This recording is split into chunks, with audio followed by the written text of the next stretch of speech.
Mezad Hashem, tonight is going to be the 15th day of the month of Av, Tu B'Av. We spoke many times in the last couple of months how the 15th day of Av in general is a very auspicious day, but so much more so on this particular year of Tafshin Ayin Chet, 5,778. What we're going to talk about tonight is some very interesting information that will put together all sorts of pieces of the puzzle that we were learning in the different occasions in the previous months, that will show us how auspicious the time now is for the coming of Mashiach. Not only that, what do we really need to do? So, in case you haven't noticed, Mashiach is still not here, unfortunately.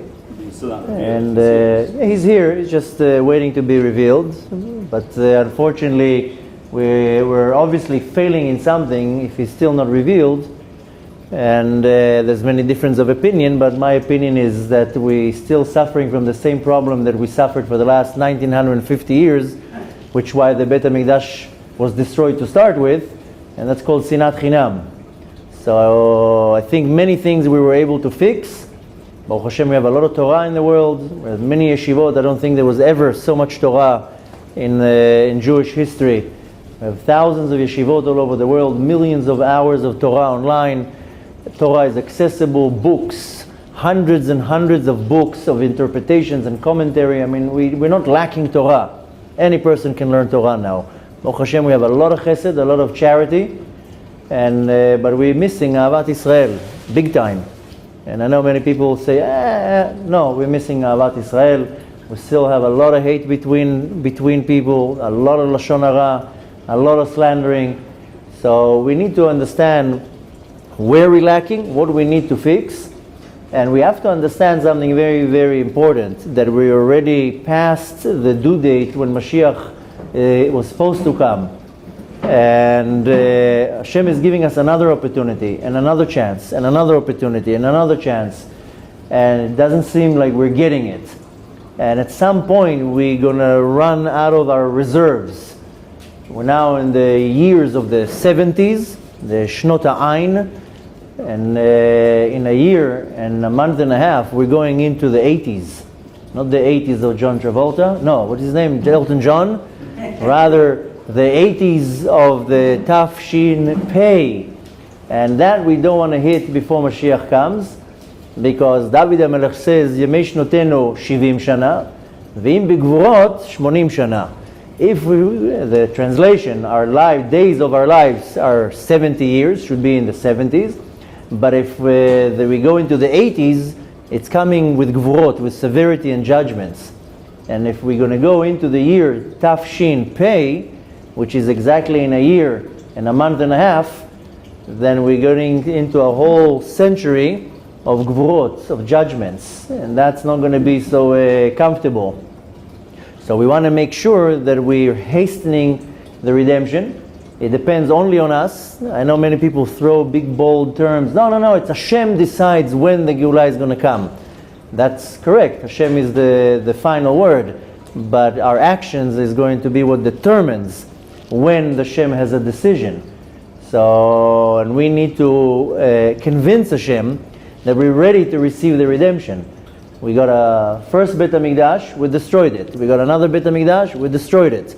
There's a tale that says, parable about a king who bought a beautiful suit to his son. Gave the suit to the son went out to the court, started playing with it, and he ruined the suit within moments.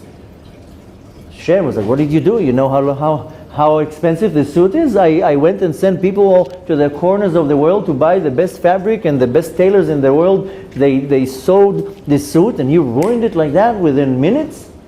Okay, no problem, no harm is done. The king now sends even more messengers to buy even better fabric and even better tailors, and he sews another beautiful suit to the son, And he gives it to him, and the son goes the same thing right away outside, plays in the mud, rips the suit into pieces.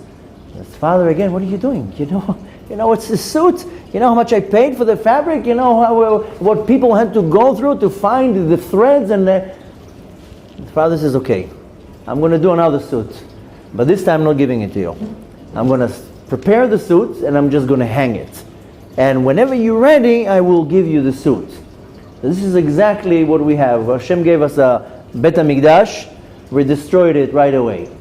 Couple hundred years and it was destroyed. 410 years and we destroyed it. With idol worship, with forbidden relations, with bloodshed. Hashem says, okay, no problem. I'll build you another Bet HaMikdash. It will be an improved version. We destroyed that one too after 420 years. Now Hashem says, listen, I see you can't handle the present that I give you. So I'm going to rebuild now the third Bet HaMikdash, but you're not getting it. It's going to be waiting in Shamayim. And whenever you're ready, you'll get it. Like a little kid. You can see it, but you cannot touch it. Last week we passed Shabbat Chazon. It's called Shabbat Chazon because Chazon is a vision. Of course, we call Shabbat Chazon because of the Haftarah that we read in that Shabbat.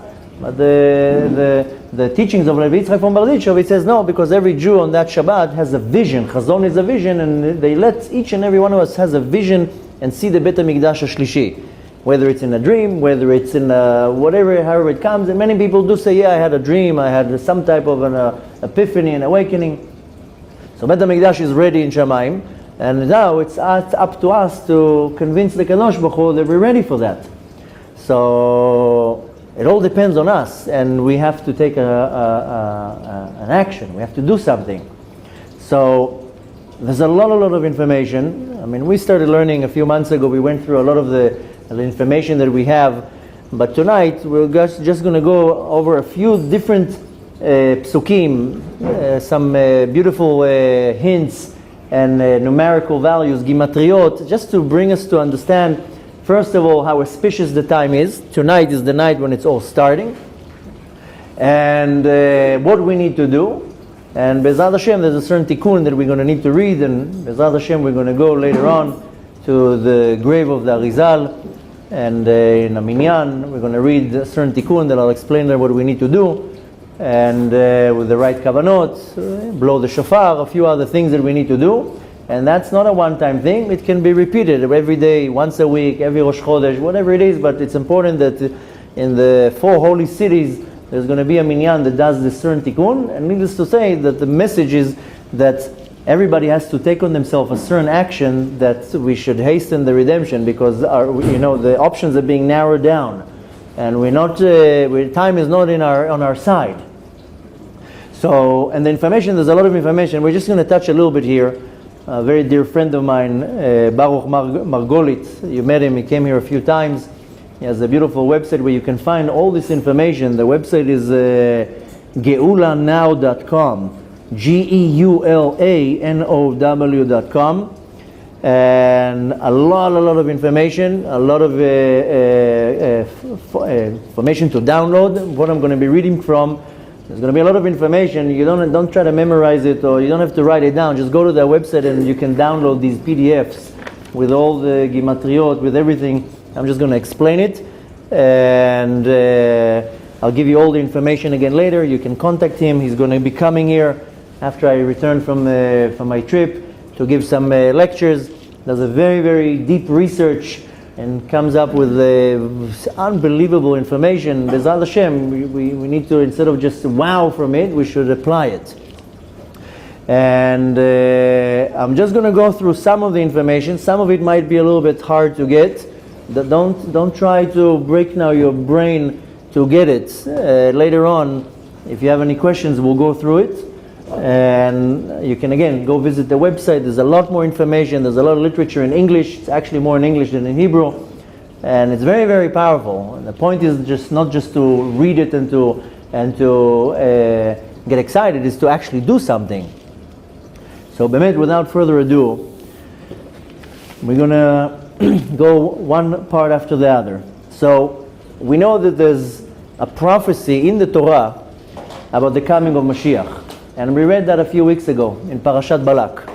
And the prophecy, it says, Darach kochav mi Yaakov vekam shevet mi Yisrael.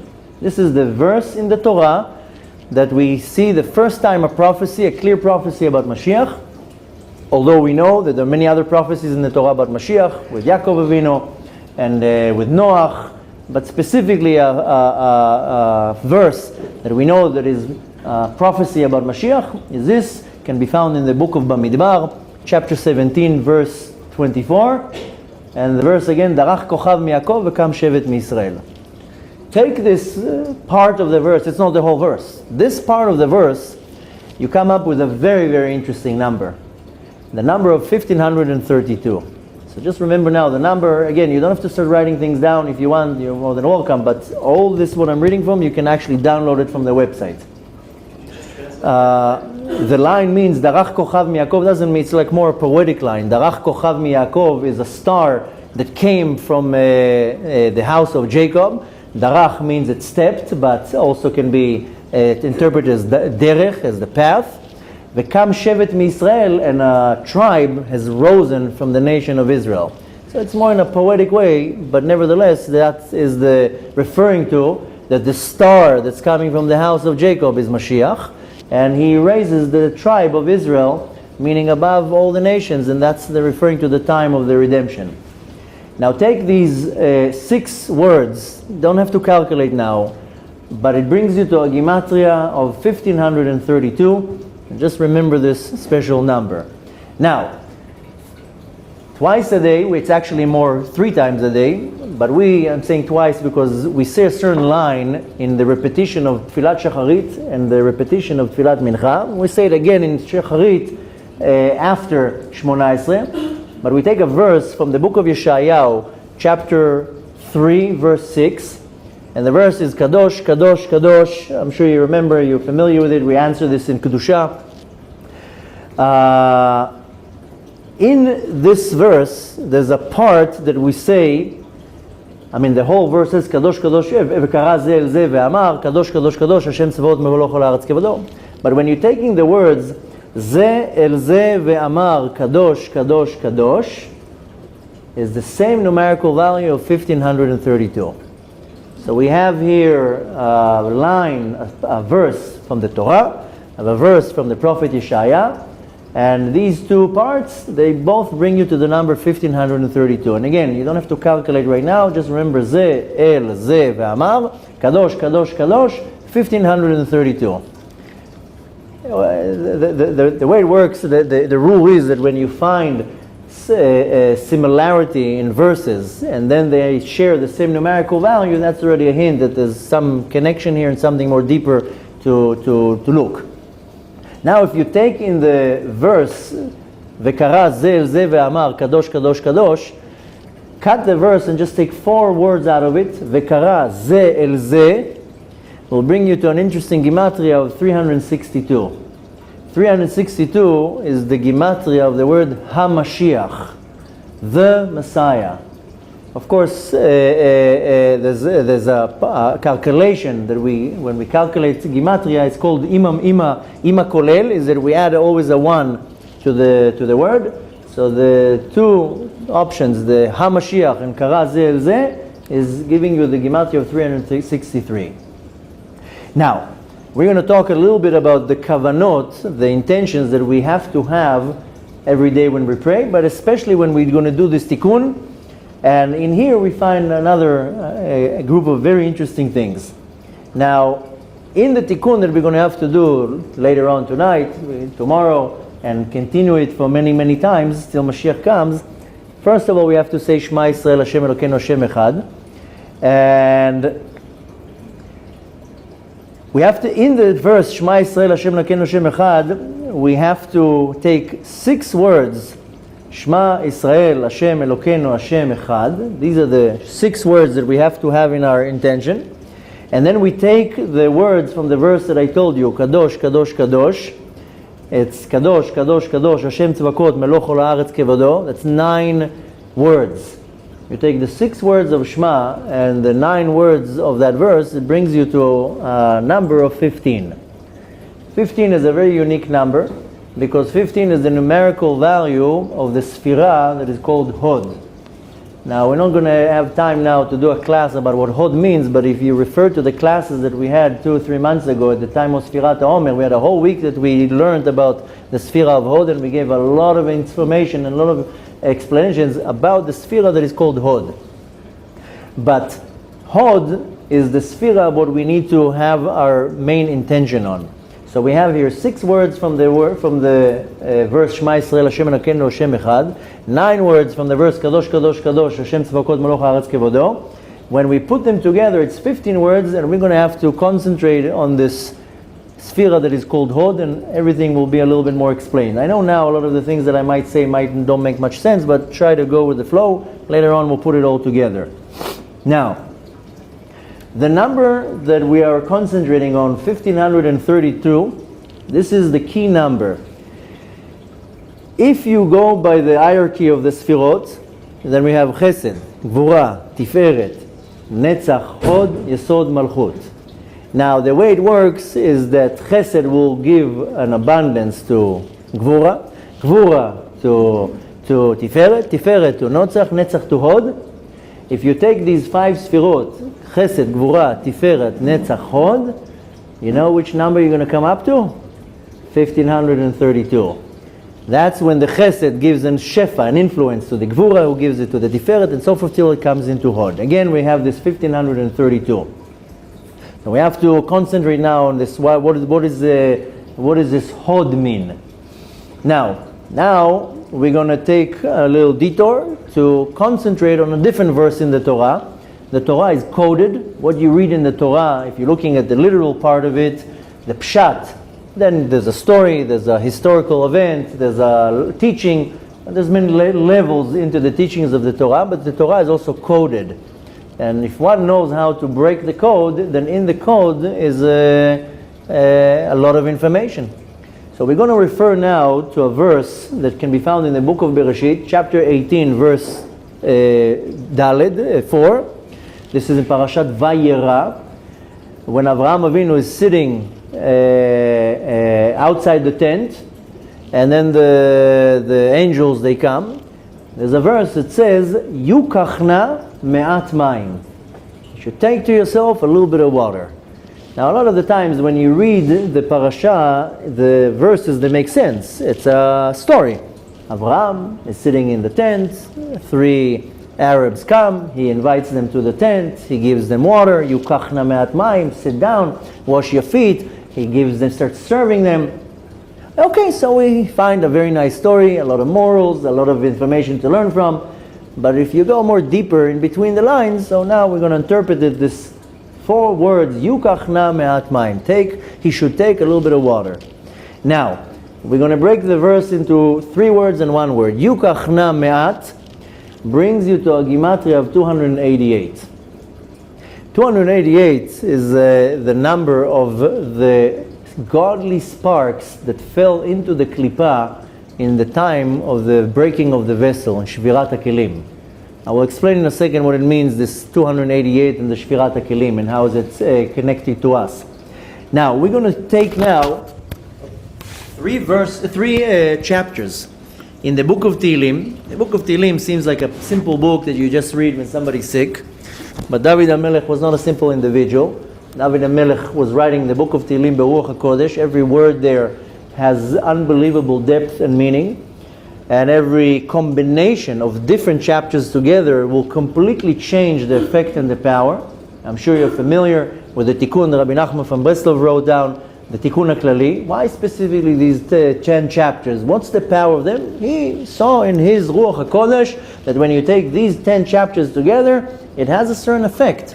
It's kind of like chemistry. You're playing around with the I don't know how you call it in English, with the chemicals or whatever, and you make all sorts of things. So, but nevertheless, so some tzaddikim in very high level of Ruach HaKodesh, they know how to take different chapters of Tehillim, put them together, and the effect is very, very powerful. So there are 4 verses in Tehillim, and again, now we're shaving it on the surface. We're not going into details. There's enough information that later on I'll refer to you where you can find all this information. Why specifically these 4 verses of Tehillim? Now we're really doing a very quick introduction. So just try to keep your head up, and we'll We'll see what we're taking from it. So we have four chapters of Tehillim. One of them is Kuf Yud Chet, 118. Another one is Nun Aleph, 51. Another one is Kuf Yud Tet, the longest of all the Tehillim, 119. And the last one is Tzadik. For these four chapters of Tehillim that have to be read in that order. Take the verse that we talked about, Yukachna Me'at Maim. We cut the verse into three words, Yukachna and then Maim. Yukachna, take the four chapters of Tehillim, Kuf Yud Chet, Nun Aleph, Kuf Yud Tet, cut it, and then Tzadik. Yukach is the Gematria of 118. Na is Gematria of 51. Maim is Gematria, Me'at is the Gematria of Kuf Yutet, 119. These are the three chapters of Tehillim. And then cut that, and Maim is the Gematria of 90. So Maim, that's the chapter of 90. So you see where we're coming from? We have the verse, Yukachna Me'at Maim. You have four chapters of Tehillim. This, when we separate the Yukachna Me'at, we get to the number 288, that's referring to the 288 sparks that fell into the Klippa with the breaking of the vessels. Very quickly to explain the breaking of the vessels, before this world was created, there was a godly light that was shining in the universe, and there was a process that at some point the light exploded. Why? The vessels were not able to receive this light, and it caused a spiritual explosion. 288 sparks fell into the power of the Klippa, and the Klippa was holding it as hostage, which allowed the power of the Klippa to have control into this world. When we went into Mitzrayim, to Egypt, we went specifically there to sift through the darkness and to start taking these sparks out. When we came out of Mitzrayim, we took out 202 sparks. How do we know Dafka 202? When we went out of Mitzrayim, what does it say? Ve'erev rav ala imahem. And a mixture of, let's call it now, not so kosher individuals, they came out with them. Rav is 202, Reish is 200, and Bet is 2. So the Erev Rav that came out, we were able to take out from Mitzrayim 202 sparks of Kedusha, which leaves us 86 sparks to take out of the Klippa. 86, very interestingly, is the Gematria of Hateva, nature. And this is what we had to do from the leaving of Mitzrayim till today, is sifting through the dark to take these godly sparks out. The only way to get a spark out of the Klippa is if I go into the Klippa. So we see that I can't stand from outside and I have to go in. Somebody's drowning. I have to jump into the water. I can't say to them, excuse me, can you stop drowning? I'll do the CPR when you come out of the water, but I don't want to get wet right now. So that doesn't work. Somebody falls into the water, you go into the water after it. So we have to get the sparks out of the Klippa. So we have to go into the Klippa. So don't be so surprised when you find yourself in the pit of this world and stuck in the dirt and the filth in the world. Why? Because you have to go there in order to do the extraction of the spark. So right now we're holding that from Mitzrayim till Biat Mashiach, to the coming of Mashiach, we have 86 sparks of Kedusha that we have to take out. Now, when I say these four chapters of Tehillim, I have to have the kavanah, the intention that I'm gathering all these sparks that are still in the Klippa, and I'm elevating them to Kedusha. You take four chapters of Tehillim, it doesn't take long. I know Kuf Yud Chet is a little bit long, and Kuf Yud Tet is even longer, but this should take you to read it at a normal pace. I'll be nice and say 20 minutes, half an hour, okay? Kuf Yud Tet is very, very long. Kuf Yud Chet is also pretty long. Tzadik and Nun Aleph are not that bad. But when you read that, the intention, the kavanah, my thought is right now I am digging into the filth of the tum'ah to pull out a spark. You have the option of doing it with reading four chapters of Tehillim, or to go out to the street and deal with the Klippa face to face. You choose how you want to deal with it. So, but nevertheless, I need to have in my mind that I'm extracting this godly sparks out of the tumah, and I'm elevating it to purity. How? Because I have the power of Moshe Rabbeinu. Moshe Rabbeinu was the only one that had the power to take something from the Tumah into the Kedusha. And that's where we come to the last hint with the last word, Maim. Maim, how do you get something pure? A woman has her cycle, she's to go into the mikveh. You buy a plate, a cup, whatever it is, it's brand new. How do you take it out of the domain of a non-Jew? You put it in the mikveh. Somebody has tzarat, has leprosy, after the 7 days, go into the mikveh. The Maim is the representative of purity, it brings purity. And we said that Maim corresponds to chapter 90 in Tehillim. This is Mizmor Moshe. This is the Tfilah Moshe, the chapter that of Tehillim that sings about Moshe Rabbeinu. So that's the intention that I have to have. Now, very interestingly, that if I take these 4 chapters that I just mentioned, Kuf Yud Chet, 118, Nun Aleph, 51, Kuf Yud Tet, 119, and if you don't mind the questions in the end, because it takes me out of my concentration, and then Tzaddik is 90, brings you to a very interesting number that this is what we need to really focus on. And again, 119, 118, don't do the calculation right now, 51 and 90 brings you to a very powerful number, 378. 378 is the numerical value of the word Beshalom, with peace. And this is where the key lies in. It's peace, Beshalom. It has to be Beshalom. Now, in the word Beshalom, there is a verse that this is what we need to focus on. It can be found in Tehillim, the book of David HaMelech in Tehillim, chapter 34, verse 15, where it gives us the hint for everything. It says, Bakesh Shalom ve'radfeo. Ask for peace and then pursue it. The problem that we have now, I start by saying that we have a lot of problem with sinat chinam, with hating a person for no reason. The opposite of Ahavat Israel and Ahavat Chinam. So it's all about how am I bringing peace. If I'm upset at you, if I hate you, if I'm jealous of you, if I'm saying Lashon Hara about you, this is not peace. I'm not bringing any peace here. If I'm now going and slandering another person and saying Lashon Hara, is that bringing peace? It's not bringing anything. It's just bringing more arguments and more hatred. So, in this verse, Bakesh Shalom ve'radfeu, ask for peace and pursue it, take the words Bakesh Shalom, brings you to a very, very interesting gematria. 778, which is the year where we are now, Tafshin Ayin Chet, 778. Bakesh Shalom. This is what we need to focus on, is to request, to ask, and to pursue peace.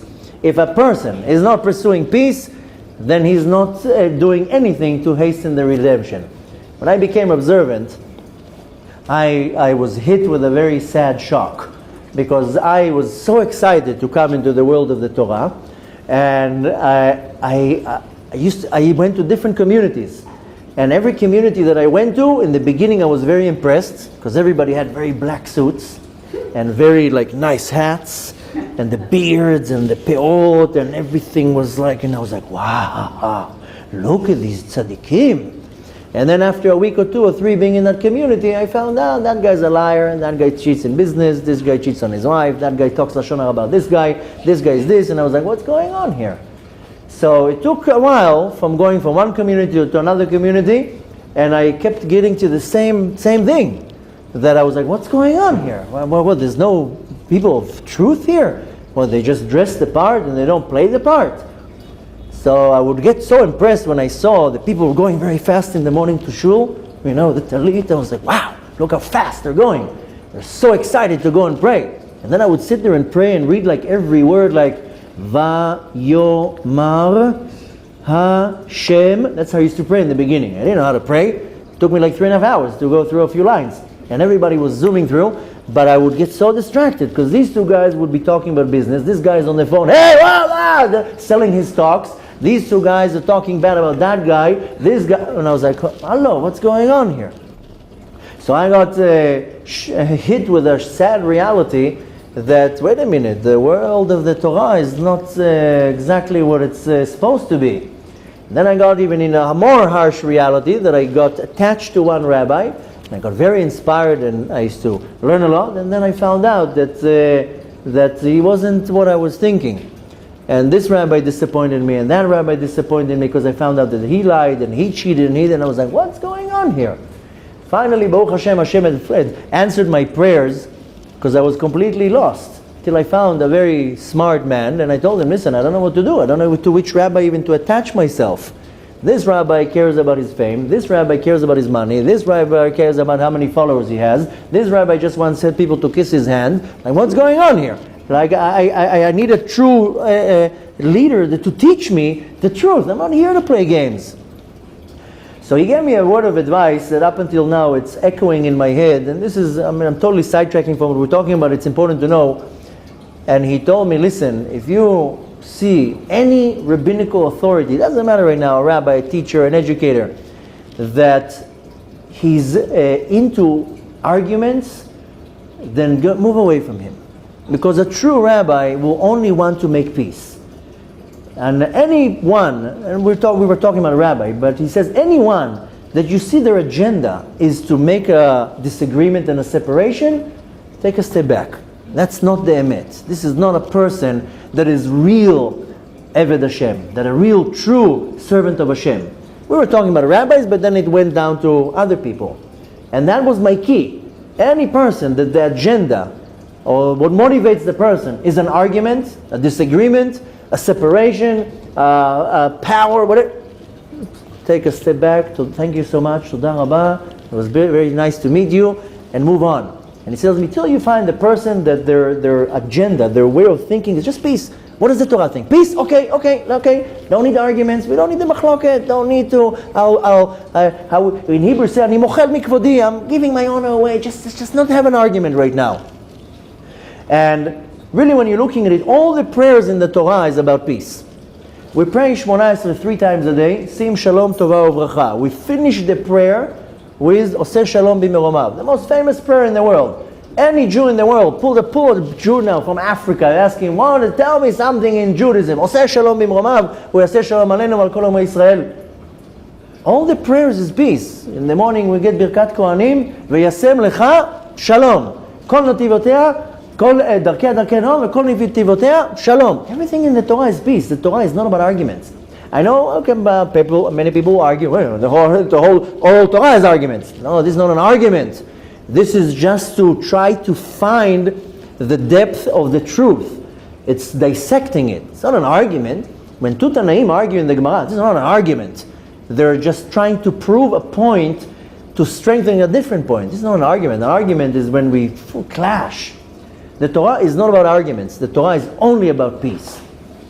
And the Torah will only promote peace. So anyone that doesn't promote peace or goes against peace and promotes arguments, sorry to tell you, it's not parallel to the Torah.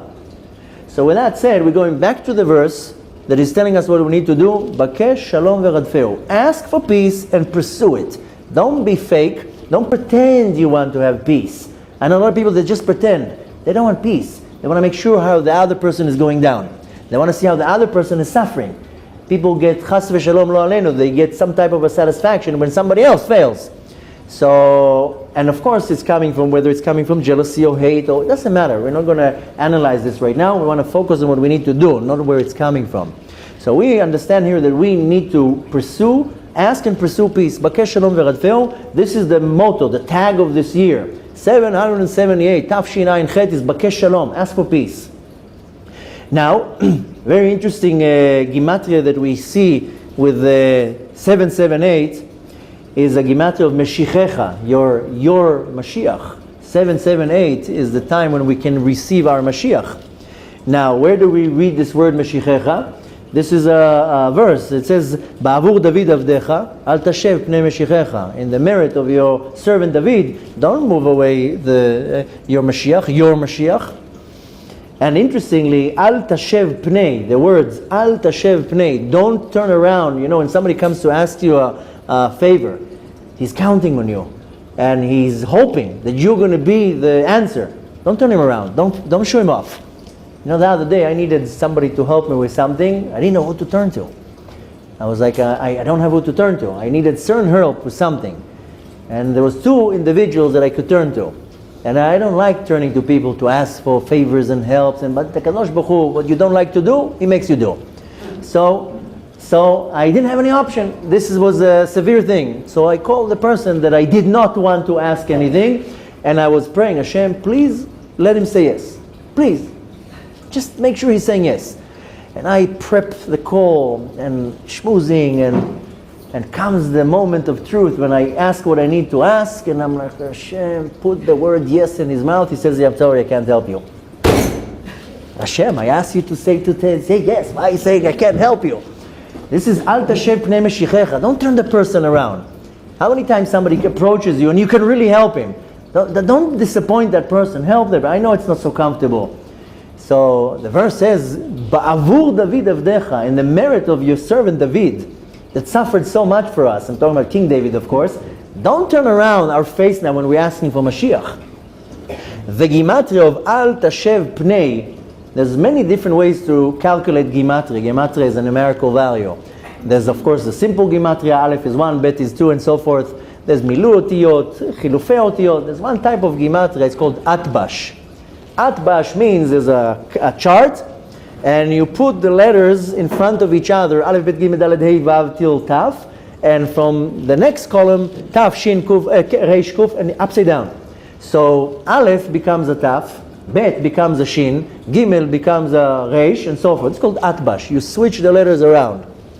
In the Gematria of Atbash, Al Tashev Pnei, nothing but 778, Taf, Shin, Ayin, Chet. Now, let's move on a little bit because I see we're running out of time.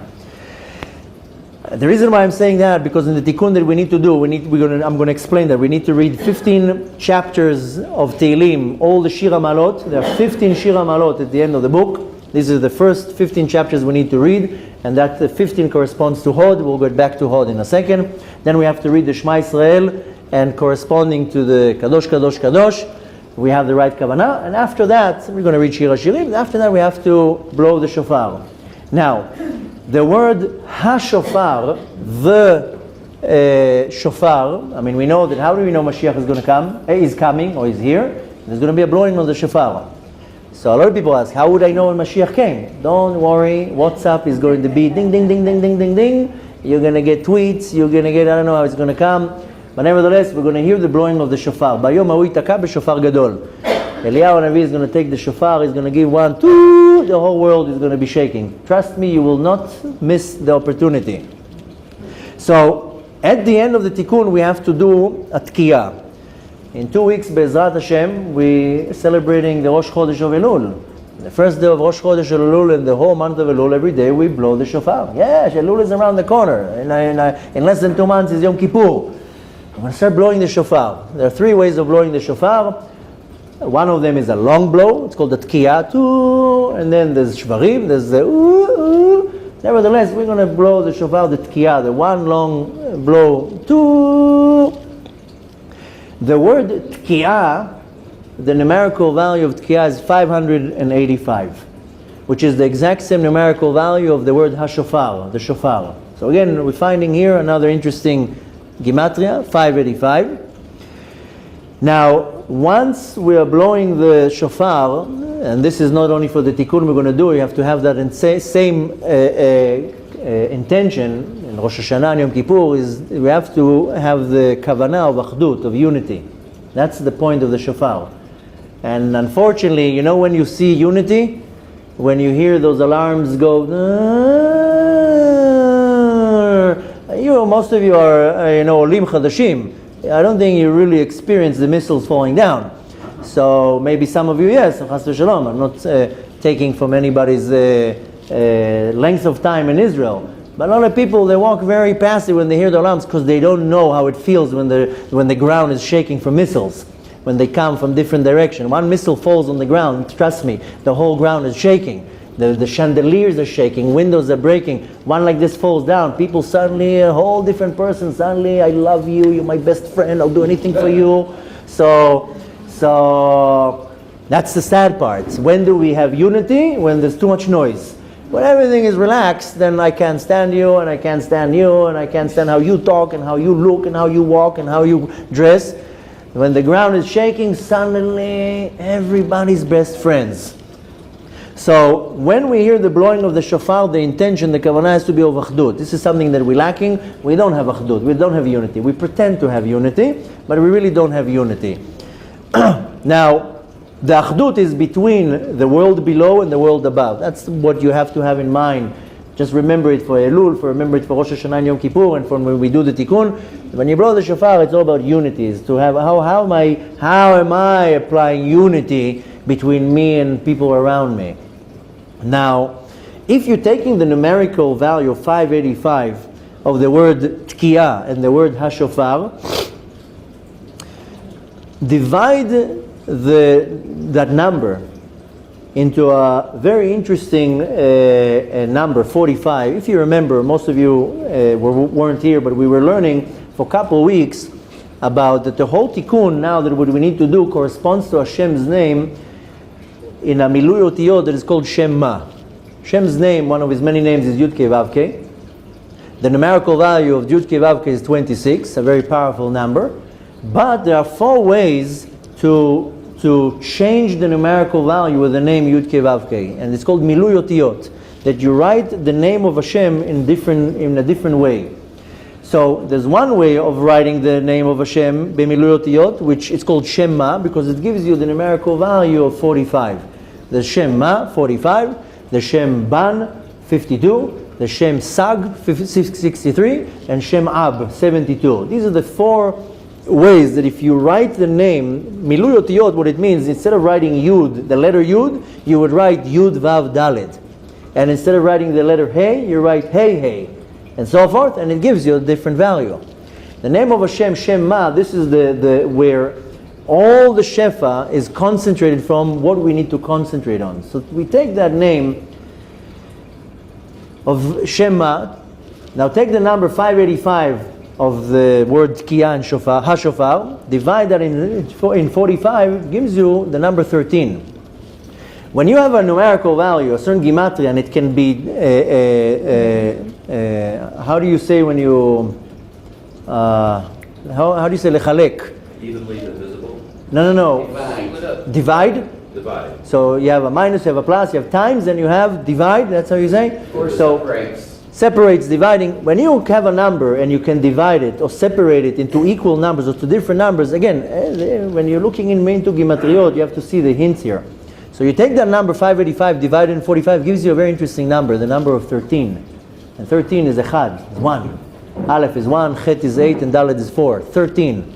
So again, take the number of the tkiya. What did we say? The kavanah has to be unity. Unity is 1. There's only 1. Now, very interestingly, that if you take the 2 ones, I mean, we need the 1 of this shofar, and the Shema Yisrael Hashem Elokeinu Hashem Echad. You have 2 echads, 2 1s. It's 13 and 13 is 26, which gives you, of course, to the name of Yud Kei Vav Kei. And this is the Kavanah of Shem Ma. Now, I don't have much time. I'm going to have to skip a little bit. But I will give you later on the reference where you can take all this down, take your time, read it all. There's so much more information. I mean, now we're really... okay, this might take very long to explain. We'll do maybe maybe we'll continue in more classes. But the point is now we have to understand what happens. Tonight, it's actually going to be in 15 minutes, when the stars come out, we hit the day of Tu B'Av, the 15th day of the month of Av. This is the original wedding date of Hashem and the nation of Israel. If the spies would not come back from Israel with bad news, the way it would work, the spies, when they went to Israel, they came back on Tisha B'Av, on the 9th of Av. If they would come and say, no, everything's fine, we can do it, then on the 10th of Av, we would start wrapping it up. Then go into a journey, 3-day journey, the 11th, the 12th, and the 13th.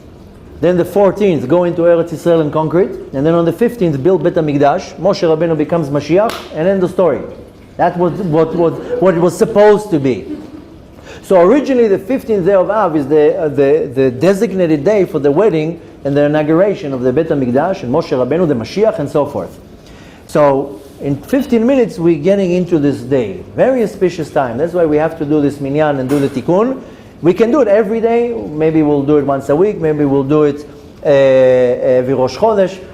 But we have to do it because we live in one of the 4 holy cities of Israel. And we're going to get to this short explanation and then we'll finish. So we have to do that. And in 15 minutes it hits. And it's a very auspicious time. Bechlal, we know in the Talmud it says that there are 2 dates in the Jewish calendar that are the best dates for the nation of the Jews, Yom Kippur and Tu B'Av.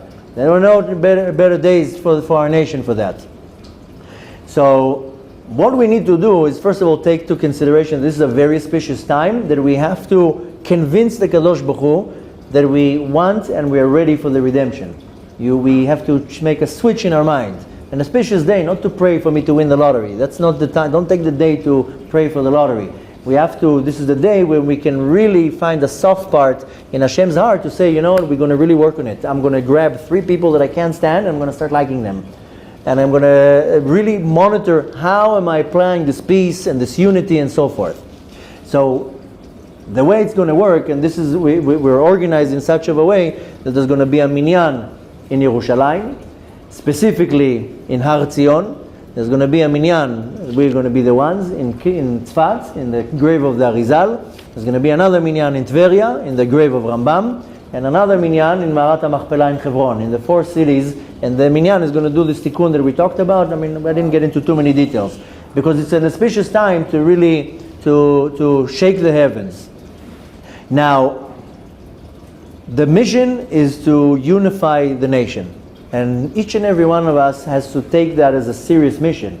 How can I bring unity into the nation? Even if it's just me not making a separation, then I did something. I'm not talking now you have to run in the streets and start hugging people and putting people together in a room and giving them chocolates. Even if you apply that to yourself, you become less judgmental. No jealousy, no hate, and so forth, then you're already applying that. And we need as many people possible. We need love, we need unity. We need to convince to the Kadosh Baruch Hu that we're ready for the redemption and we want it nice and soft. We do not want the line to pass when Hashem is going to say, that's it, and I've had enough with you. Now, another big thing that we need to do, and there's no time to talk about it right now, but we kept mentioning this Hod, the Sphira of Hod. If you remember at the time, you can go to the videos, they're all online, at Sfirat Omer, when we were talking about Hod. I mentioned that Hod is glory, but also Hod is thanking, coming from the word Hodaya. To really thank the Kadosh Baruch Hu that He gave us back possession of the land of Israel. I was now in London on a tour, and what shocked me there the most, everybody is anti-Israel, not anti-Semite, anti-Israel. I'm not talking about the non-Jews, I'm talking about the Jews. They're so anti the land of Israel. No, not going to go and live there. Why are you going to? This is a holy, this is our land. No, not going there. They're so extreme in how anti-Israel it is. Somebody came to me in one of the lectures and told me some very not nice things, and Lashon Hara about Eretz Israel, which that's what the spies did. They talk Lashon Hara about Eretz Israel.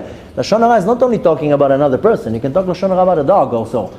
But the spies talked Lashon Hara about Eretz Israel, and this individual was talking Mamash Lashon Hara about Eretz Israel, and he says, you know, the anti-Semitism in the world is because we're occupying the land of Israel. This is a Jew, an Orthodox Jew. I told him, before 1948 there wasn't anti-Semitism. Yeah. For 1800 years we were fine in exile, right? There wasn't any anti-Semitism. Just 1948 started anti-Semitism. We should all live this horrible land right now. So this is how extreme and distorted how people think. We have to thank the Kadosh Baruch Hu 15 million times a day that He gave us back our country, our land. Forget about the country, our land. You know what it is to occupy, to sit on our land?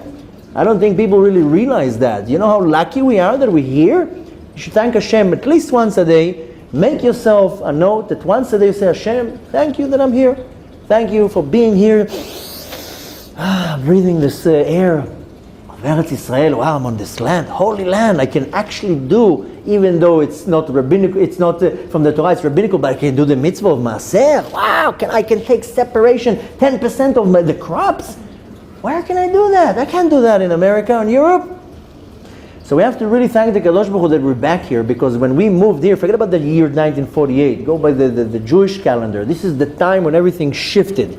We have so many different prophecies about that year of 1948. Forget about the number 1948. We have to go by the Jewish calendar. There's so many prophecies that this is the time that the Chevlei Mashiach start. I gave all the sources in a different lecture about the Zohar, how it's talking about the calculation, exactly how this is the time when we're going back to our land. This is the beginning of the redemption. It has to be 72 years.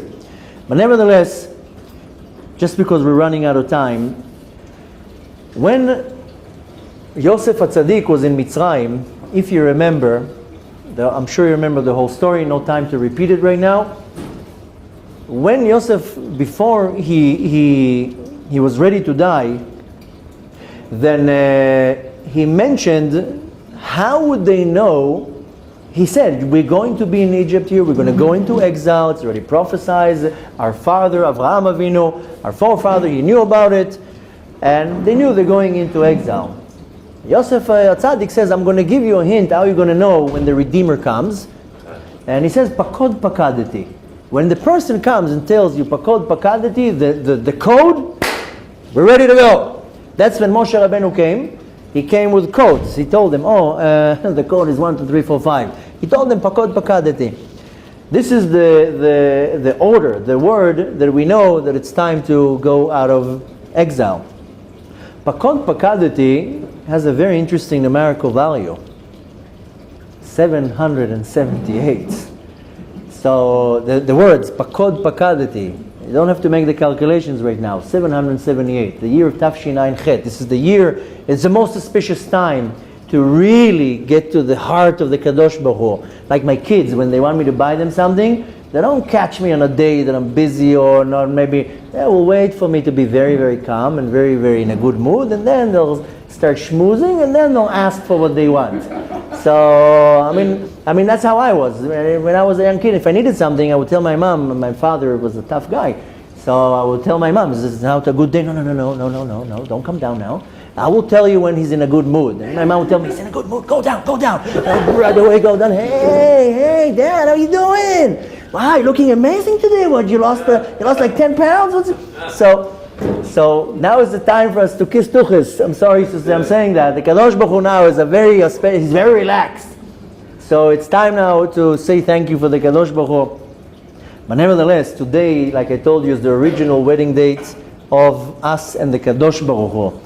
And a very interesting thing here, the year Tafshin Ayin Chet, it's 70 years since we came back to the land of Israel. Now there was the Yom Ha'atzmaut, the Independence Day of Israel, 70. It's 70 years since we came back to the land of Israel. Now, take the year Tafshin Ayin Chet in the Gematria that I said before, Atbash. It gives you the number 70. So now we're closing a cycle now. It's 70 years that we're back in our land. This is not coincidence, it's not the United Nations, it's not anything. It's the time that it was already set. It was set already 2,000, 3,000 years ago, we already knew about it. The Zohar gives clear calculations exactly when everything is going to happen. So Tafshin Ayin Chet, the word Tafshin Ayin Chet is Begimatriat Atbash 70. 70 years that we're now in the land of Eretz Israel. Now, since we're in a rush, there is a verse in the book of Yeshaya, chapter Nun Bet, 52, verse Chet. Kol tzofayich nas'u kol, all the ones who are expecting you are carrying a voice. Yachdav yiranenu, together, Yachdav Yiranenu, they will rejoice and be happy.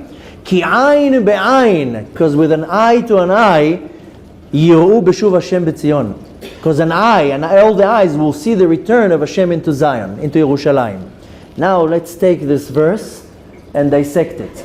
Kol tzofayich, the voice of the ones who are expecting you. This is the kol shofar, the sound of the shofar. Nasu kol yachdav, they have carried the voice yachdav together. This is the achdut. We have to have the achdut, the power of the unity. We talked about it in different classes, how You know, Mashiach is going to come tonight, tomorrow, B'ezrat Hashem, Chas v'shalom, maybe Sunday or Tuesday, it doesn't matter. You know what happens? One of the first things when Mashiach comes, he needs a Sanhedrin. Right away, there's 70 men that are going to form the Supreme Court. You know, there's these 70 men are here alive somewhere. There are 70 men in our generation, great rabbis, some of them are known, some of them are not known, that are going to be appointed by Mashiach right away. You have to think of what's going to happen. Mashiach comes tonight. What's going to happen? Well, they're going to they start the Mondial? No, it's going to start forming things. Right away, we're going to need a Sanhedrin. There are 70 rabbis right now, somewhere. According to the sources that we have, they're all in the 4 holy cities of Tzfat, Tveria, Hebron, and Yerushalayim. That's where they are. And Mashiach is going to gather all the 70. Right away, it has to be a Sanhedrin. This is the Achdut. We have to get them all together. Remember, I told you for 3 years, we're trying to arrange an Achdut event. So far, I have 3 rabbis that are willing to do an Achdut event. The rest tell me, call me when you have it together, call me. What do you mean call me? I need you on board so we can make it happen. A few years ago, there was a terror attack in France. All the presidents and the prime ministers went like that. Remember, they were walking, I was like, hey, that's a good idea.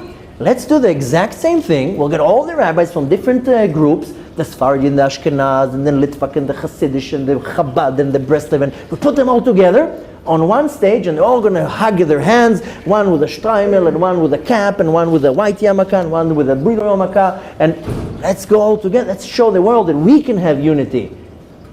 Did you see something like this happen in the last 2,000 years?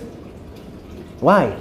How can it be that no one Gadol of our generation, Gadol means prominent rabbi, initiates such a thing? I'm a nobody. When I call rabbis and tell them, let's make an event, how come neither one of the Gedolim said, hey, Chevre, let's do something big here? There's some big rabbis in our generation, they have power. Why can't they initiate something like this?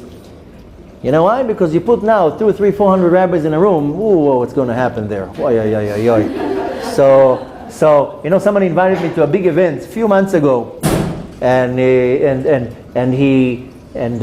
was a very big event, doesn't matter right now what. And he invited me. I was like, wow, what an honor. And I was like, wow, I'm going to be rubbing shoulders now with all the who's and who's. And he told me, you know, where do you want to sit? I mean, the VIPs are in the front. I was like, no, don't put me now in the front. That's all I need now. No, you know, this is not going to be a nice sight. And I was like, you know what's going to happen if you put a room with too many leaders, too many problems. The question here is, how come we don't have such an event till now? How come there are not enough power to say, hey guys, let's make some unity here?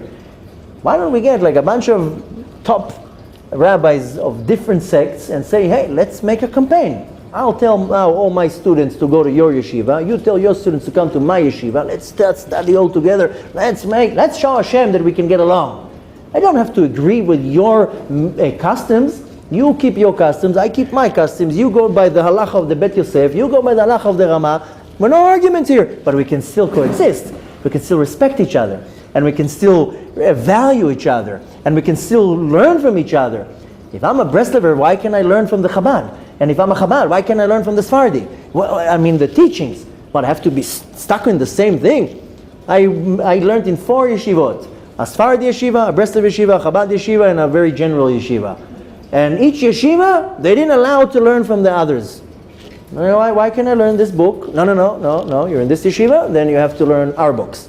If you want to learn these books, go to that yeshiva. I was like, I don't understand that. Why can't I learn from different books? David HaMelech says, Mikol melamdai eskalti, I've learned from all my teachers.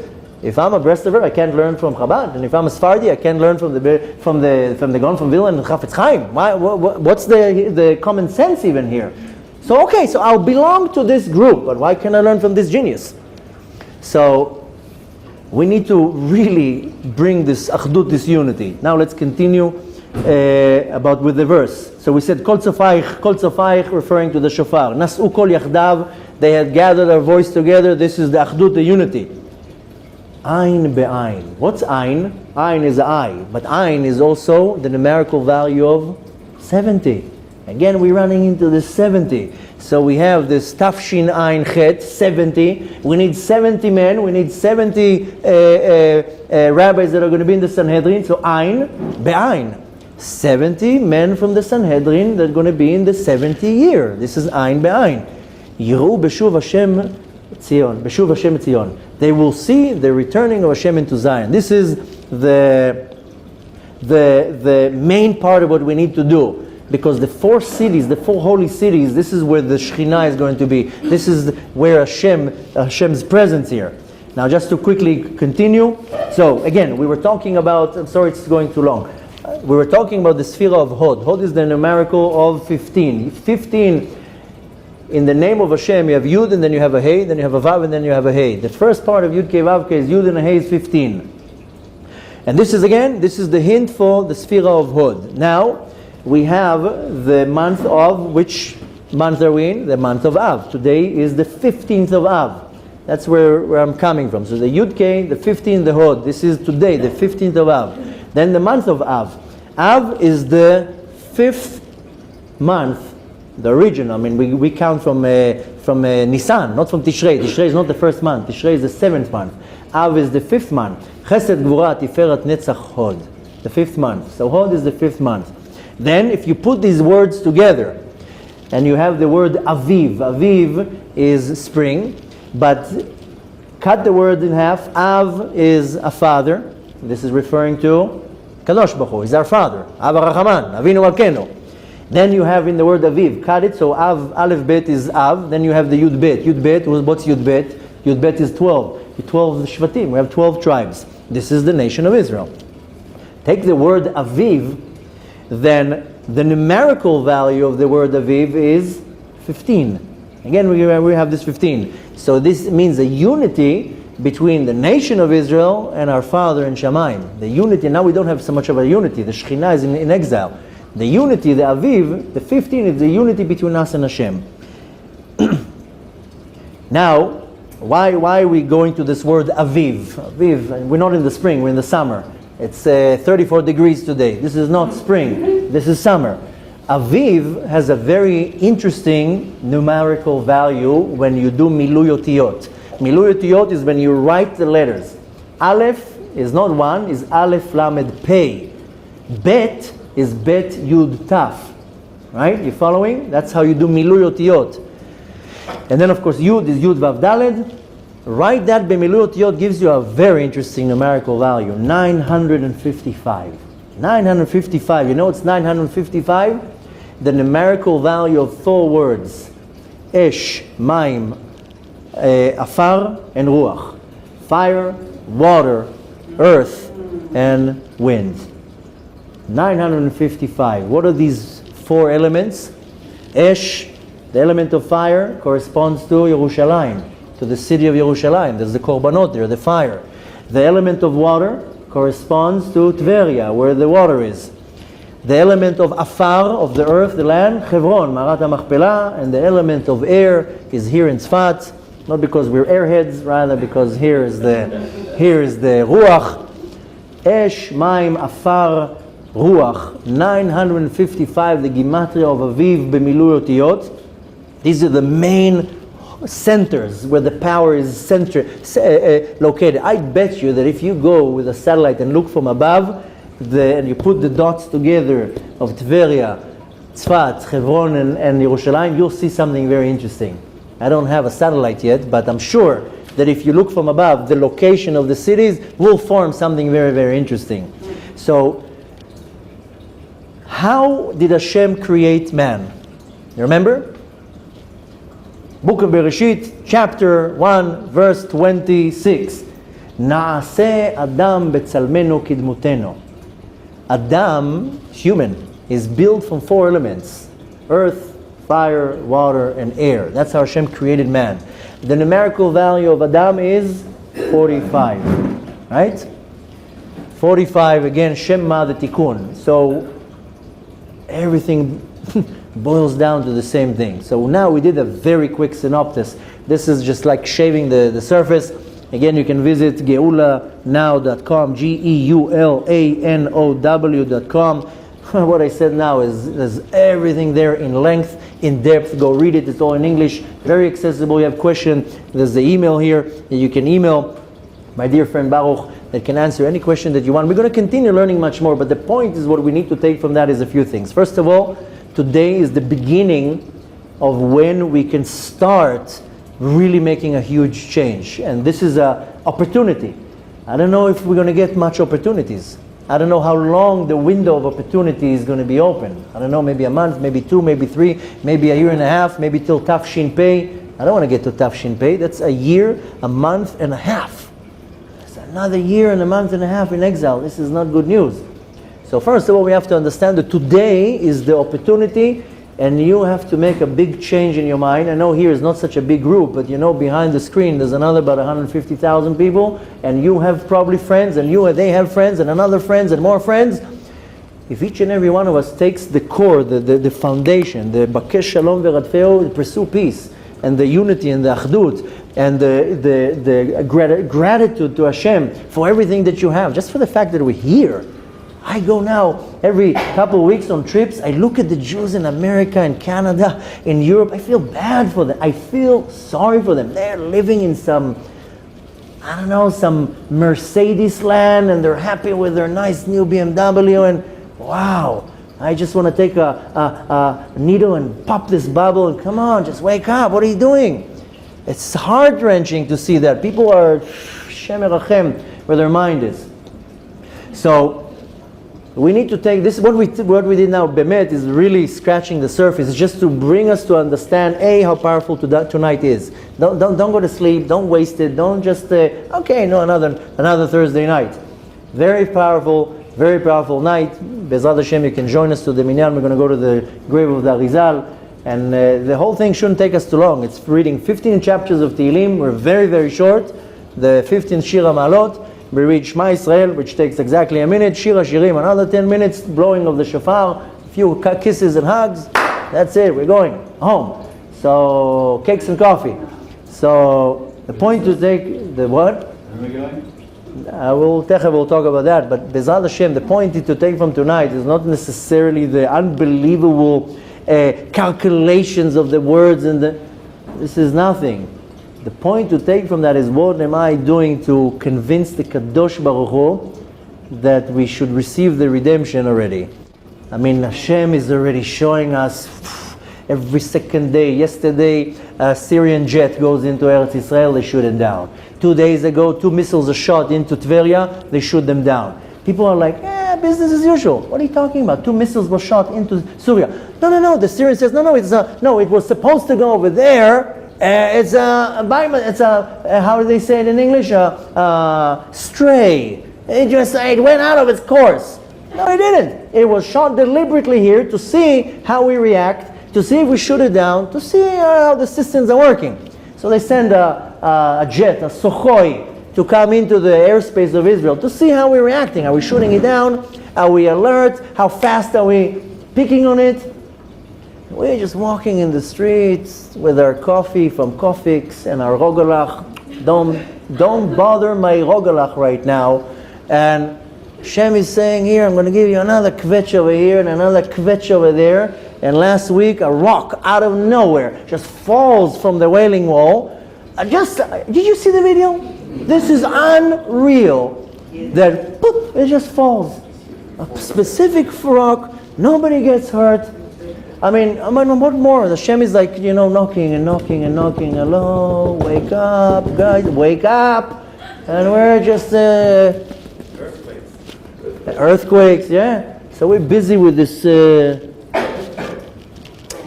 So we got to wake up. This is no time now for rest. This is no time to schmooze. It's a time to make a change. I know it sounds like a slogan, a political slogan. It's not. As the change has to come from within me. I need to make a decision. Okay, how am I changing? I'll be a little bit nicer to people. You know what? Let me just be less judgmental. You know where the jealousy and the lashon hara and all this comes? It's from judgmental. Why are you judging people all day long? You know what's going on with that person? Every day, that's what I hear. How people judging. Oh, he did this, he did that. You don't even know what's going on in that person's life right now. You saw how he talked in the middle of the prayer. Well, maybe he's going through a tragedy right now and he had to answer the call. So I'm throwing. The point is that all day long, that's what I see, how people are judging each other. You don't even know what that person is going through. Don't judge a book by its cover. I mean, I see how people talk about other people, and I'm like, come on, like, give the person a break. You don't know what's going on in that person's life. I happen to know. Give him a break. Back off a little bit. You know, maybe show some love and some sympathy. Maybe show some, I don't know, the appreciation for the good things that he does.